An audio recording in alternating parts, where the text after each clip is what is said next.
Yeah, Um, thank you. I think that's a brilliant way of thinking about it. I think that's true that yeah, you need this feeding of the story. It's sort of different from like a lecture or something where I mean, lecture often has comments back and forth afterwards, but I'm just sort of simplifying it as in a lecture that's just going one direction and it started off as this thing and it stays this thing when it meets other people.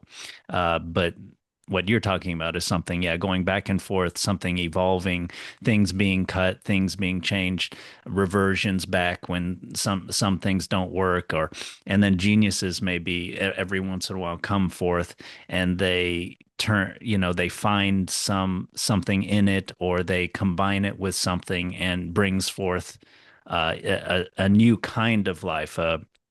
I said this is like an evolution. So they bring forth maybe like a new subspecies of this species, or even a new species, and that species ends up feeding an entire culture or something like that. So yeah. yeah. I was gonna argue with the point you said about genius because I was like, every time you tell the story, you're evolving it a little bit for Mm, you and for your audience, and you can switch and you can change, you could forget something, mm, you could add something that wasn't there. But then you were like, it has a huge impact on the culture. And I was like, oh yes, that's a genius level. Like being able to impact your culture that way is a different kind of a thing.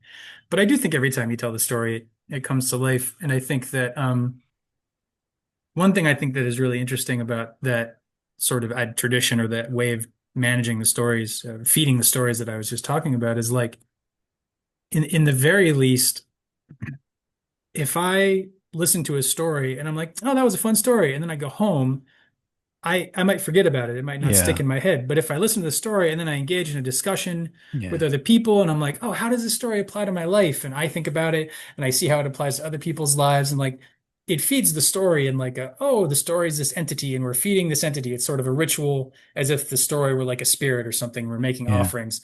But it also feeds the story in your head. It implants it more deeply. It ties it Yeah. more closely. The medicine of the story gets implanted more into your life than just this thing, this fun tale that you hear. Yeah. So it kind of feeds the story, like the story gets transplanted into your system, and then you feed that transplantation, you help take it in a little bit more, Yeah. um, so that the medicine of it can really get deeper into you and start doing its work. So Yeah. I hadn't thought of it that way, but that's really something I forget what it was. Something you said sort of sprung that up for me.